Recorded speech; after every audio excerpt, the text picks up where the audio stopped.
جناب صدر، معزز اہل ویزا اور عزیز ساتھیوں، السلام علیکم ورحمۃ اللہ وبرکاتہ۔ میں رئیس اسکول کا طالب علم اس محفل قصہ گوئی میں ایک قصہ لے کر حاضر ہوا ہوں جس کا عنوان ہے میری آواز سنو۔ قصہ کچھ یوں ہے کہ اقرا اسکول میں 5 مارچ کو قصہ گوئی مقابلے کا انعقاد کیا گیا ہے۔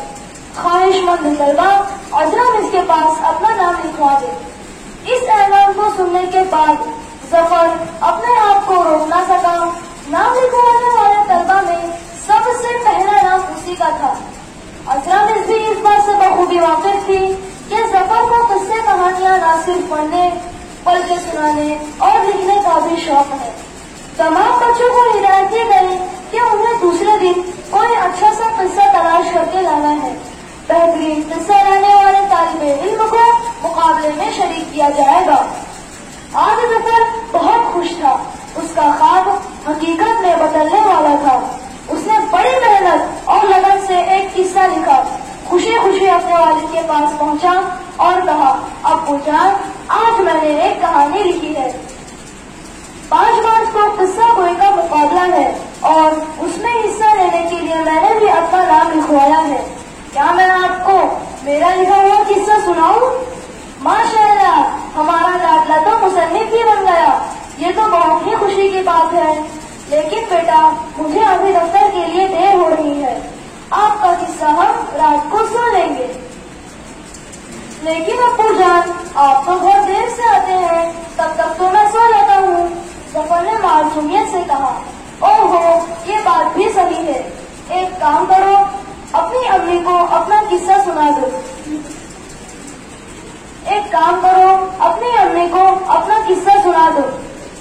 اتنا کہہ کر ظفر کے والد گھر سے نکل گئے۔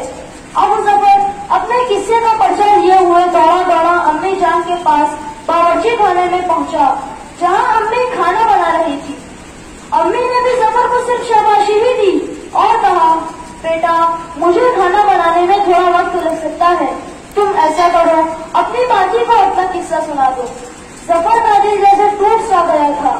وہ مرجھایا سا دل لے کر باجی کے پاس پہنچا، جہاں وہ اپنے اسکول کا ہوم ورک کر رہی تھی۔ قصے کی بات سن کر اس نے ظفر کو دادی کے پاس بھیجا اور کہا، دیکھو دادی کوئی کام نہیں کر رہی، وہ تمہارا قصہ ضرور سنے گی۔ اب ظفر کا دل پوری طرح سے ٹوٹ چکا تھا۔ وہ چپ چاپ وہاں سے اٹھا اور خاموشی سے اپنے کمرے میں چلا گیا۔ کھڑکی کے پاس بیٹھ کر رونے لگا۔ اس نے اپنے قصے والا پرچہ بھی کھڑکی سے باہر پھینک دیا اور وہیں پر روتے روتے سو گیا۔ اگلے دن ظفر نے عذرا مجھ سے کہا کہ اسے قصہ گوئی مقابلے میں حصہ نہیں لینا، آپ کسی دوسرے طالب علم کو لے لیجیے۔ اسی دوران دوسرے طالب علم کا قصہ مجھ کو بہت پسند آیا اور انہوں نے اس بچے کا انتخاب کر لیا۔ آخرکار 5 مارچ کو مقابلے کا آغاز ہوا۔ کئی طلباء نے اپنے اپنے قصے سنائے۔ ظفر بھی اس مقابلے میں بیٹھا تمام بچوں کے قصے سن رہا تھا۔ تبھی اس نے ایک ایسا قصہ سنا جسے سن کر اس کے پیروں تلے زمین کھسک گئی، اس کے رونگٹے کھڑے ہو گئے۔ اسے سمجھ نہیں آ رہا تھا کیا کرے۔ یہ طالب علم تو وہی قصہ سنا رہا ہے جو ظفر نے لکھا تھا۔ مقابلہ ختم ہوا، انعامات کا سلسلہ شروع ہوا۔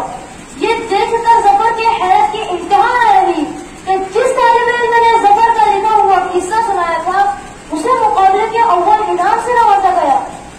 اسے سمجھ نہیں آ رہا تھا حیرت کرے، پریشان ہو یا خوشی کا اظہار کرے۔